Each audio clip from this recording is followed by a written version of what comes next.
नमस्कार, आप देख रहे हैं न्यूज गैलेक्सी। मैं हूं आपका दोस्त आसिफ सिद्दीकी। इस बुलेटिन में आपका स्वागत है। चलिए सबसे पहले हम बात करते हैं देश और दुनिया की।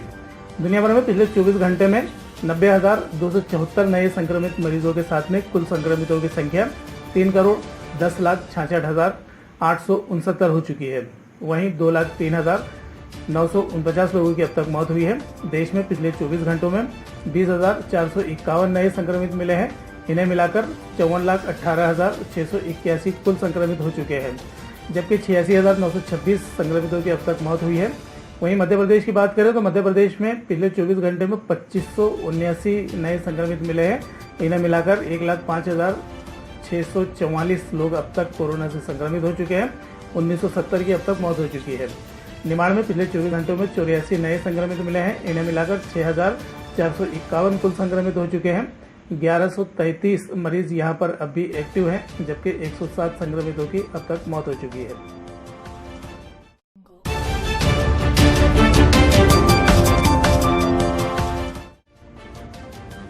खंडवा में किन्नरों के बीच हुआ खूनी संघर्ष। थाने पहुंचे किन्नरों ने एक दूसरे को दी धमकी, अगर नकली किन्नर बाजार में मिले तो उसे निर्वस्त्र कर घुमाएंगे। आमतौर पर लोगों को दुआएं देने के लिए उठने वाले हाथ अब एक दूसरे के ही खून के प्यासे हो गए हैं। असली और नकली किन्नर के विवाद में एक किन्नर के बाल काटकर उसके साथ खूनी मारपीट की गई। मामला थाने पहुंचा तो किन्नरों के दोनों दलों ने एक दूसरे पर जमकर आरोप प्रत्यारोप लगाए। इसी विवाद में खुद को असली किन्नर बता रहे गुट ने धमकी दी कि अगर कोई नकली किन्नर बाजार में वसूली करता नजर आया तो उसे निर्वस्त्र कर शहर में घुमाया जाएगा। पहली बार किन्नरों के विवाद में धार्मिक रंग भरने की कोशिश भी की गई, लेकिन किन्नरों के मुख्य गुट ने इसे खारिज करते हुए खुद को धर्म से ऊपर उठकर देखने की बात कही। विवाद की शुरुआत नकली किन्नर करिश्मा, मेघना और सचिन के बाजार में वसूली करने को लेकर शुरू हुई। थाने में करीब 2 दर्जन किन्नर पहुंचे। पुलिस ने दोनों गुटों से आवेदन लेकर फिलहाल उन्हें यहां से रवाना कर दिया। इन्होंने लेके आए थाने, इन्होंने मारा, इन्होंने बाल काटा, इन्होंने पैसा छीना, इन्होंने मोबाइल छीना, इन्होंने परत छीना, ठीक है ना। बस बात ये है, ये जब लड़का था तो इन्होंने पहला क्यों चेला करा? पहले तो इन्होंने इसको चेला करा, है ना। राजी मर्जी से हो या कुछ भी, अब उसकी मर्जी से हो मेरे पास आ गया, भले वो लड़का है, तो फिर इन्होंने क्या चेला करता, क्या समझ के करता? वो यहीं का बच्चा है, मैं भी यहीं की बच्चा हूँ। लिंग कौन परिवर्तन नहीं करता आजकल? कोई इतने जोड़ों में से कोई ऐसा है नहीं है जिन्हें लिंग परिवर्तन नहीं करा।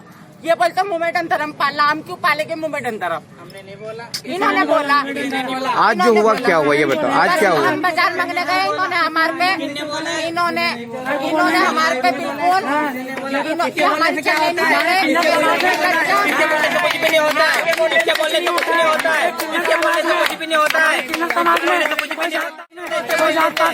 हम सब धर्म के रहते हैं, गुरुद्वारे को मानते हैं, मंदिर को मानते हैं, मस्जिद को।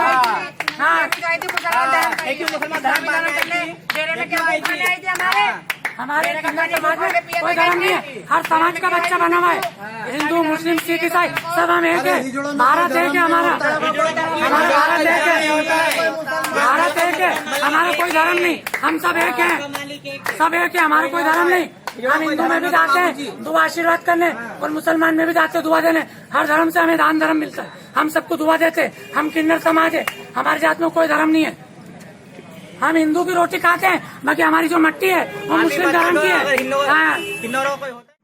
खंडवा को भोपाल से जोड़ने वाला कन्नौज सतवास भोपाल हाईवे कल से खुल जाएगा। वहीं अगले एक सप्ताह में मोरटक्का पुल के खुलने की भी उम्मीद। पिछले दिनों मध्य प्रदेश में हुई भारी बारिश और बांधों से पानी छोड़ने के कारण क्षतिग्रस्त हुए कन्नौज सतवास भोपाल हाईवे के नर्मदा नगर के ब्रिज को सोमवार से शुरू कर दिया जाएगा। इसी तरह नर्मदा नदी पर बने मोरटक्का के 100 साल पुराने ब्रिज के भी इसी सप्ताह शुरू होने की उम्मीद है। दोनों ब्रिज को बाढ़ से हुए नुकसान के बाद यातायात के लिए बंद कर दिया गया था। करीब 15 दिन बाद सोमवार को कन्नौज सतवास भोपाल हाईवे सभी तरह के वाहनों के लिए खोल दिया जाएगा। नर्मदा नगर में नर्मदा पर बने इस ब्रिज के पिल्लर की जमीन बह गई थी, जिसके चलते इसे पहले भारी वाहनों के लिए, बाद में सभी प्रकार के वाहनों के लिए बंद कर दिया गया था।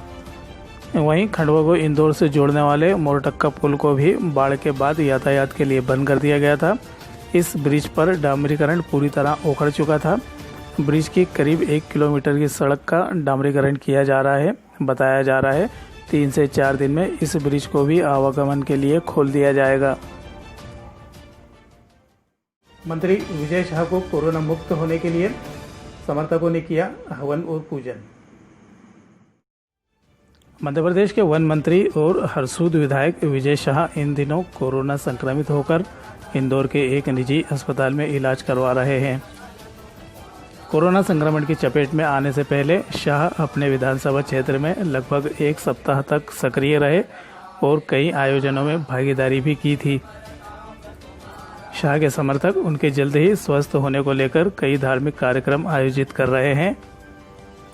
पिछले दिनों आशापुर के हनुमान मंदिर पर पार्टी कार्यकर्ता व क्षेत्रीय कार्यकर्ताओं द्वारा हवन कराया गया।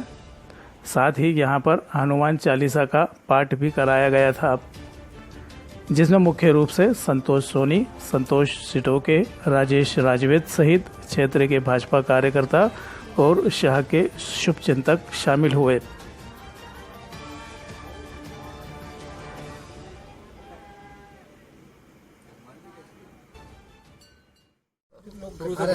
बताइए, जो आपने हवन कराया है वो किस उद्देश्य से? फिर से उस डिलीट करना। हमारे सभी के लाडले विधायक और मध्य प्रदेश शासन में वन मंत्री डॉक्टर कुंवर विजय शाह जी को कोरोना पॉजिटिव होने के कारण इंदौर के हॉस्पिटल में भर्ती किया गया है और उन्हीं के स्वास्थ्य लाभ की कामना के लिए हमने भगवान हनुमान जी का यह यज्ञ और 1100 हनुमान चालीसा का पाठ करवाया है, जिससे हम सभी की ऐसी कामना है कि भगवान उन्हें स्वस्थ करें और जल्दी हमारे बीच उपस्थित करें। जय बोलो महावीर की जय, भारत माता की जय, हनुमान जी महाराज की जय। पिछले 24 घंटों में निमाड़ में मिले 84 नए संक्रमित, एक नई मौत के साथ 107 हुआ कुल मरने वालों का आंकड़ा। खरगोन में पिछले 24 घंटों में 35 नए संक्रमित मरीज मिले हैं। यहां कुल संक्रमितों की संख्या 2839 हो गई है। अब तक 35 नए संक्रमितों की मौत हो चुकी है, जबकि 550 मरीज अब भी सक्रिय हैं। खंडवा में भी पिछले 24 घंटों में 20 नए संक्रमित मिले हैं। यहां कुल संक्रमितों की संख्या 1314 हो गई है। अब तक 29 संक्रमितों की मौत हो चुकी है, जबकि 244 मरीज अब भी एक्टिव हैं। बड़वानी में पिछले 24 घंटे में 20 नए संक्रमित मरीज मिले हैं। यहां कुल संक्रमितों की संख्या 1624 हो गई है। अब तक एक नई मौत के साथ 18 संक्रमितों की मौत हो चुकी है, जबकि 267 मरीज यहां पर अब भी सक्रिय है। बुरहानपुर में 9 नए संक्रमितों के साथ कुल संक्रमितों की संख्या 674 हो चुकी है, जबकि 25 की मौत हो चुकी है। 72 मरीज यहां पर अब भी एक्टिव हैं। तो देश और दुनिया की ताज़ा तरीन खबरों के लिए हमारे साथ बने रहिए। आप देखते रहिए न्यूज़ गैलेक्सी। मुझे दीजिए इजाज़त। नमस्कार, शब्बा खैर, शुभ रात्रि।